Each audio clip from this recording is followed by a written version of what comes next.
මිනිස්සු කියන්නේ මෙයා ගියාත්ම ඇමරිකන් ජාතිකයෙක් කියලා. එයා සුද්දෙක් වගේ ඇමරිකන් ඉංග්ලිෂ් කතා කරනවා. දැන් සිංහලත් ගොඩක් දුරට අමතක වෙලා ඇමරිකන් ඉංග්ලිෂ් කතා කරන්න පටන් අරන් තියෙනවා මහා විශ්මිත විදියට. මේක මහා පුදුමයක්. මේ තරමටම ට්‍රැක්ද බං අපේ උන්ට.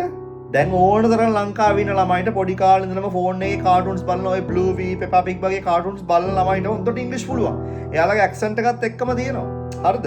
ඒ කියන්නේ දවස් 30ෙම ෆෝන් එකේ YouTube එකේම ඉන්නවා නම් ඉංග්‍රීසි මොනවා හරි බලනවා නම් එයාට ඉංග්‍රීසි පුළුවන් වෙනවා.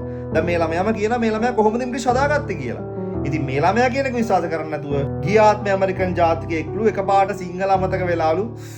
ඒ ළමයා ඉංග්‍රීසි වලින් කියන එක මම සිංහලෙන් සබ්ටයිටල් කරලා තියෙනවා. බලන්න මේ වීඩියෝ එක ඉවරනකම්. එතකොට තේරෙයි. I learned how to talk by watching cartoons on YouTube or TVs, and I learned how to read and write by texting on my phone to other people on the internet. I didn't really study English. I never really went to any English classes. I just learned it naturally. I just learned the language naturally. ඉතින් මේ දරුවාගේ video එකෙන් ඔයාලට ගන්න තියෙන්නේ ඉංග්‍රීසි classes යන්නේ නැතුව ඉංග්‍රීසි ඉගෙන ගන්න නැතුව ඉංග්‍රීසි හදා ගන්න පුළුවන් ක්‍රමයක්. ඒ මොකද්ද? පුළුවන් තරම් ඉංග්‍රීසි වීඩියෝස් බලන්න, ඉංග්‍රීසි කන්වර්සේෂන්ස් අහන්න, ඉංග්‍රීසි පොඩ්කාස්ට් අහන්න, නිතරම ඉංග්‍රීසි ප්‍රැක්ටිස් කරන්න, නේටිව් ඉංග්‍රීසි ස්පීකර්ස්ලාත් එක්ක පුළුවන් තරම් ඉංග්‍රීසි කතා කරනත් එක්ක ඉංග්‍රීසි chat කරන්න, ටෙක්ස්ට් කරන්න.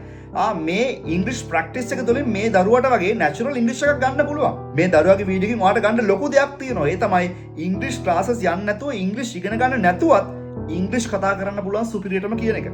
ඉතින් ඔයාගේ අදහස මොකද්ද? පල්ලෙන් කමෙන්ට් කරන්න බලන්න.